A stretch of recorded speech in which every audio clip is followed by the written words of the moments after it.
अवधूत चिंतन श्री गुरुदेव दत्त श्री सद्गुरु स्वामी समर्थ.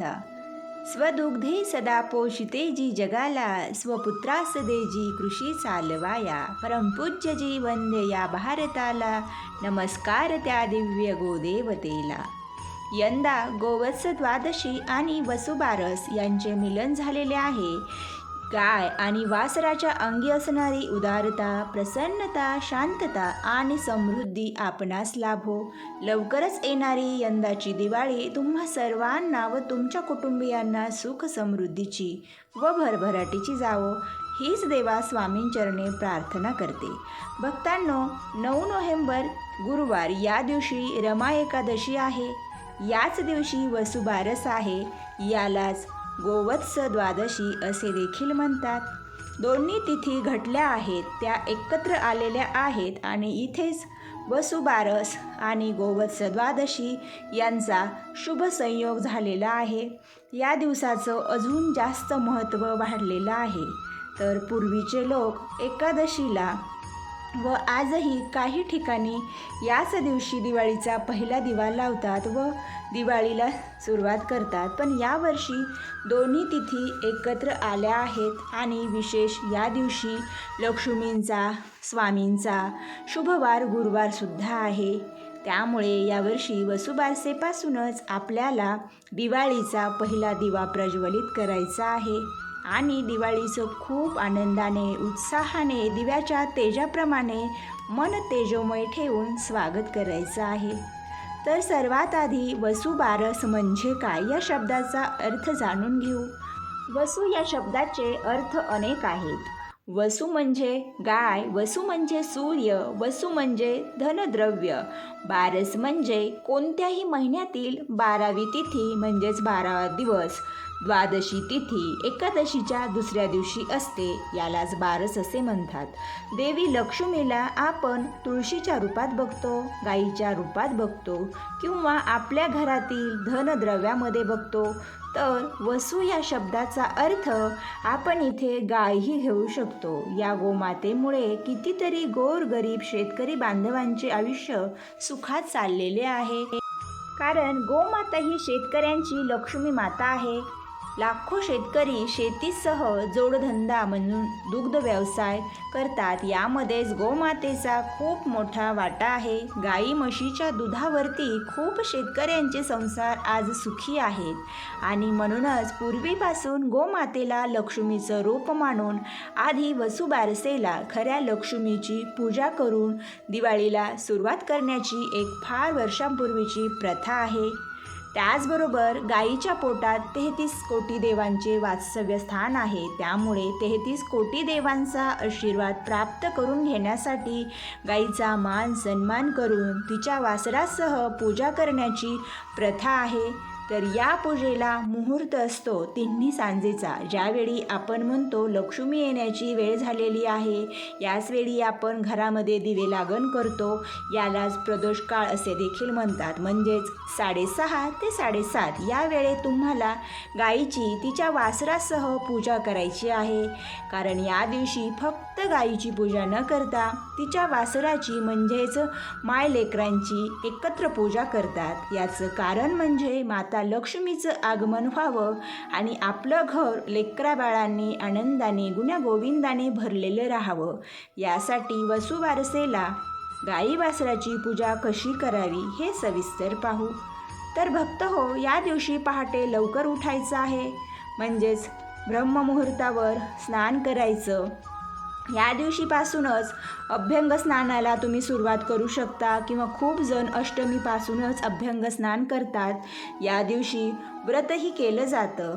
तर हे व्रत शक्यतो ज्यांना मुलंच होत नाहीत अशांनी जर हे केलं पूर्ण श्रद्धेने तर तुम्हाला या व्रताचं नक्कीच फळ मिळेल. या व्रताने पुत्रप्राप्ती किंवा मग संतान प्राप्ती होते. बऱ्याचशा जणांची इच्छा असते मुलगाच व्हावा. मग तुम्ही पूर्ण श्रद्धेने हे व्रत करा, निश्चित तुम्हाला फळ मिळेल. खूप जण हे व्रत आपल्या मुलाबाळांसाठी, गाई गुरांसाठी करतात आणि पूर्वीचे लोक अजूनही हे व्रत नेहमी करतात. वसुबारसेला हे व्रत महिला जास्त प्रमाणात करतात. त्याचबरोबर पूर्वीचे जुने लोक अजूनही हे व्रत न चुकता करतात. कारण जे गाई गुरे त्यांना शेतीसाठी लागतात किंवा त्यांचं जीवनच शेती व त्याला जोड गाई गुरांची असते, त्याच्या सुखासाठी त्यांच्या प्रति कृतज्ञता असते. त्यामुळे हे व्रत जास्त शेतकरी बांधव आजही करतात. तर तुम्हाला वाटेल की आपण हा उपवास करावा का? तर हो, अर्थात आपण सुद्धा हा उपवास करायला पाहिजे. फक्त शेतकऱ्यांनीच करावं असं अजिबात नाही. नोकरदार वर्ग किंवा इतर व्यवसाय जे करतात त्यांनी सुद्धा हे व्रत करावं. कारण सर्वांनाच गोमातेबद्दलची एक कृतज्ञता असायला हवी. कारण आपल्या दिवसाची सुरुवातच आपण दुधापासून चहापासून करतो. शेतकऱ्यांनी गाई गुरांनी पिकवलेलंच आपण खातो पितो. मग आपण हा उपवास केला तर खरंच खूप छान आहे.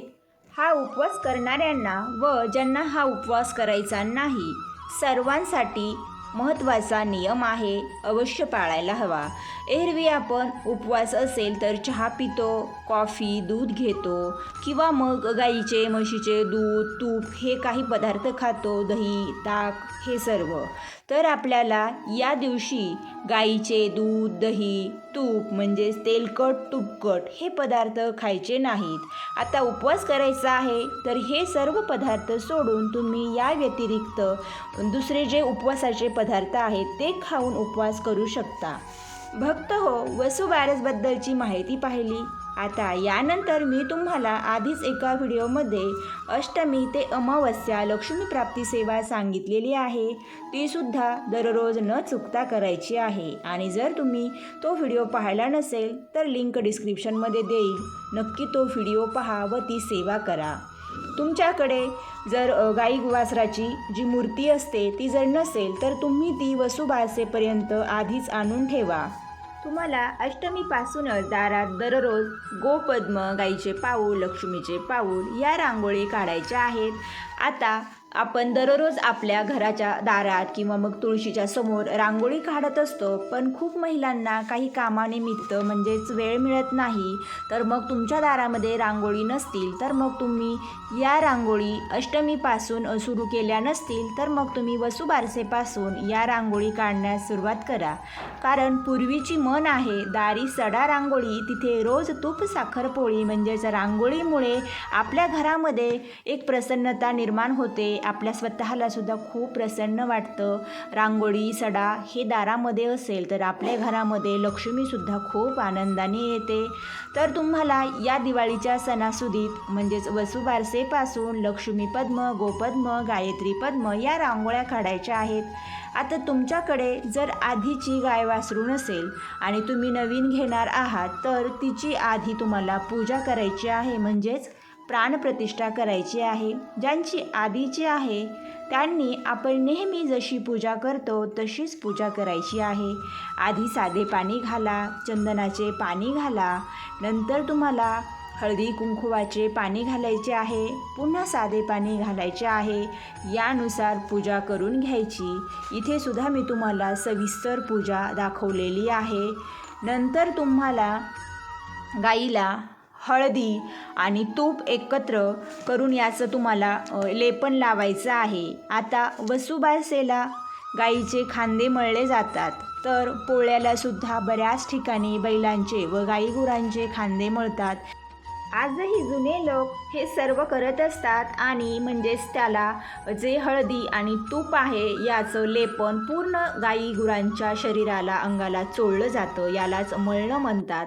तर तुमच्याकडे गाय वासराची मूर्ती आहे, याला पूर्ण सगळीकडे तुम्हाला तूप हळदीचे लेपन लावून घ्यायचं आहे, छान चोळून घ्यायचं आहे. इथे तुम्ही बघू शकता. आता हळदी का लावायची तर याचं शास्त्रीय कारण म्हणजे हळदी भगवान विष्णूंना माता लक्ष्मीला प्रिय आहे. म्हणजेच हळद धनाशी संपत्तीशी निगडीत आहे आणि तूप हे शास्त्रात उच्च स्थानावर आहे. होम असो, हवन हे सर्व काही करण्यासाठी किंवा देवाचं कोणतंही कार्य असो तुपाला महत्त्व आहे. हे सुद्धा धनद्रव्याशी संबंधित आहे. आणि सायनचा विचार जर केला तर त्या विचारानुसार वसुबारस ही थंडीच्या दिवसात असते आणि हळद तुपाचे एकत्र मिश्रण अंगाला लावल्याने त्वचा मुलायम होते. म्हणजेच रखरखीतपणा कमी होतो. म्हणजेच काय तर त्वचेचं रक्षण होते. म्हणूनच कदाचित पूर्वीपासून थंडीच्या दिवसामध्ये येणाऱ्या वसुबारसेला हे गाईला हळदी लेपन लावण्याची एक पद्धत आहे. म्हणजेच यामधून गाई गुरांचं संरक्षण होतं. एक दिवस का होईना पण त्यांनासुद्धा विश्रांती मिळते आणि त्यांचीसुद्धा चांगली देखभाल व्हावी म्हणूनसुद्धा हे केलं जातं. म्हणजेच आपल्या प्रत्येक प्रथेमध्ये काळजीसुद्धा आहे. तर हळदीचं लेपन वगैरे झाल्यानंतर गाईला हळदी कुंकू लावून घ्यायचं आहे आणि तुम्ही देवघरातच गाई वासराची ही मूर्ती ठेवू शकता किंवा काही जणांना सेपरेट पूजा मांडणी करायची असेल तर तुम्ही तसे सुद्धा करू शकता. शेवटी हौशेला मोल नाही. पण माझं स्वमत असं आहे, जर तुम्ही अशी गाय वासराची वेगळी पूजा केली तर आपल्याला आधी गणपती बाप्पाची स्थापना करावी लागते. गाय वासरू म्हटलं की आपल्या डोळ्यासमोर भगवान श्रीकृष्णांचा फोटो येतो. म्हणजेच बाळकृष्ण, ज्यांना गोमातेबद्दल खूप एक आस्था आहे आणि ते नेहमीच गोमातेंसोबत राहिलेले आहेत. त्यामुळे मग अर्थात बाळकृष्णांची सुद्धा मूर्ती ठेवावी लागेल. आणि मग देवाऱ्यातील इतर देवांनी काय केलेलं आहे, म्हणजेच असं म्हणायचं आहे की तोडून मांडणी करण्यापेक्षा देवघरातच तुम्ही एका साईडला गाय वासराची सुद्धा मांडणी करा. सर्व देवांची पूजा वगैरे छान करा. फुले ठेवा, धूप दीप दाखवा, नैवेद्य दाखवा. तर या दिवशी प्रत्येक भागात वेगवेगळी प्रथा आहे नैवेद्याची. काही भागामध्ये गूळ आणि बाजरीच्या भाकरीचा मलिदा म्हणजेच चुरमा केला जातो, याचा नैवेद्य दाखवला जातो. तर शक्यतो सगळीकडे एकच प्रथा आहे, बाजरीची भाकरी आणि गवारीच्या शेंगाची भाजी हाच नैवेद्य या दिवशी दाखवला जातो. तर या दिवशी उडदाचे वडे सुद्धा करायचे असतात. आता तुम्ही म्हणाल उडदाचे वडे किंवा मग भाजी करण्यासाठी तेल लागणार आहे. तर या दिवशीची भाजी हिरवी मिरची घालून उकड करून केली जाते. आणि उडदाचे वडे म्हणाल तर उडदाचे वडेसुद्धा तुम्हाला वाफवून घ्यायचे आहेत. तुम्ही तसेसुद्धा ते करू शकतात. म्हणजे ज्यांना नियम पुरेपूर पाळायचे आहेत त्यांच्यासाठी. शक्यतो या दिवशी गव्हापासूनचे पदार्थ बनवले जात नाहीत आणि त्याचबरोबर मुगाचे पदार्थ म्हणजेच कडधान्यामध्ये मूग येतात, तर गहू मूग हे शिजवले जात नाहीत किंवा यापासून काहीही पदार्थ बनवून खाल्ले जात नाहीत. याची एक कथासुद्धा आहे, अगदी थोडक्यात सांगते.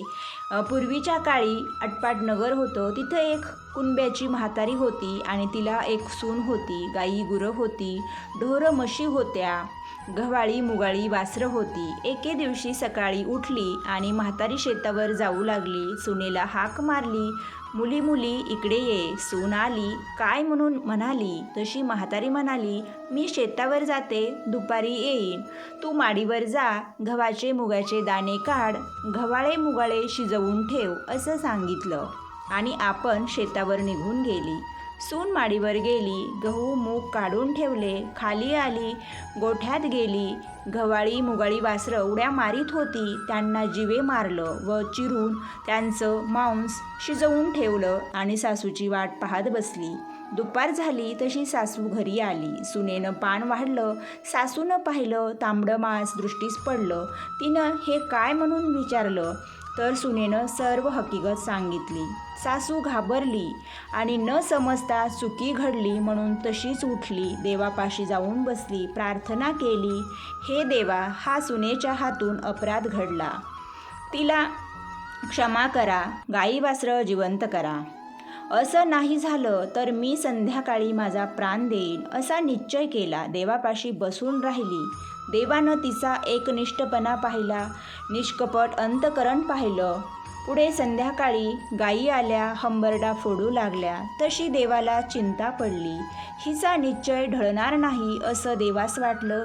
मग देवानं गायींची वासरं जिवंत केली. ती उड्या मारीत मारीत प्यायला गेली. गायीचे हंबरडे बंद झाले. म्हातारीला आनंद झाला, सुनेला सुद्धा आश्चर्य वाटलं आणि सर्वांना आनंद झाला. नंतर म्हातारीनं गाई गोऱ्यांची पूजा केली, स्वयंपाक करून नैवेद्य दाखवला आणि देवाचे आभार मानले. तर भक्त हो, त्या दिवसापासून त्या तिथीला वसुबारस हा सण साजरा होऊ लागला आणि याची पूजासुद्धा प्रदोष काळामध्येच होऊ लागली. तर आपल्यालासुद्धा या नियमांचं पालन करायचं आहे. आता आपल्या घरामध्येच आपण देवघरात गाई गुराची जी मूर्ती असते त्याची पूजा करू आणि जे काही शेतकरी असतात ज्यांच्या दारामध्ये गुरांचा गोठा आहे ते तर त्यांच्या गाई गुरांची पूजा करतात, कारण त्यांच्याकडे साक्षात लक्ष्मी स्वरूप गाई गुरे आहेत. त्यामुळे ते त्या दिवशी त्यांना धुतात आणि त्यांची खूप छान त्या दिवशी काळजी घेतात. त्यांना चांगलं खायला वगैरे देतात आणि संध्याकाळी आवर्जून प्रत्येक घरात हा नैवेद्य दाखवला जातो. आणि त्याचबरोबर पहिली दिवाळीची पणतीसुद्धा गोठ्यामध्येच गाई गुरांच्या समोर लावण्यात येते. तर आपण सुद्धा या दिवशी वसुबारसेला गाईची पूजा आपल्या देव्हाऱ्यात करायची आहे. आणि आपल्याला सायंकाळी प्रदोष काळामध्ये पूजा करण्याच्या आधी तुळशीच्या समोर आधी आपल्याला पहिल्या दिवाळीचा दिवा प्रज्वलित करायचा आहे. कारण दिवाळीचा दिवा हा पहिला गाई गुरांच्या गोठ्यात प्रज्वलित केला जातो. तर आपण हा तुळशीच्या समोर करावा. नंतर दुसरी पंथी आपल्याला या गाई गुराची जी कामधेनूची मूर्ती आहे त्याच्यासमोर प्रज्वलित करायचा आहे. आणि नंतर मग आपल्याला दिवाळीच्या दीप प्रज्वलनाला म्हणा किंवा दिवाळीच्या इतर आपल्या सेवेला सुरुवात करायची आहे. तर भक्त हो, आपण यामध्ये सविस्तर माहिती पाहिलेली आहे. काय करावं, काय टाळावं, कुठला नैवेद्य करायचा. त्याचबरोबर आपण थोडक्यात वसुबारसेची कहाणी कथासुद्धा ऐकलेली आहे. यापुढे सुद्धा आपण दिवाळीच्या प्रत्येक दिवसाची वेगवेगळी पूजाविधी पाहणार आहोत. आजची माहिती तुम्हाला कशी वाटली हे कमेंटमध्ये सांगा. आणि आज सर्वांनी कमेंटमध्ये गोमाता की जय हे लिहायला विसरू नका. तर भक्त हो, हा व्हिडिओ आवडला असेल तर लाईक करा, निःशुल्क आहे. आणि इतर भक्तांना सुद्धा शेअर करा.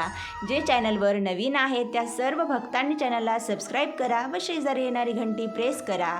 म्हणजेच तुम्हाला यापुढील नवनवीन माहिती आणि नवनवीन संदेश पाहायला ऐकायला मिळतील. आजची सेवा स्वामी आई चरणी आणि गोमाते चरणी अर्पण करूया. श्री स्वामी समर्थ. जय जय स्वामी समर्थ. गोमाता की जय.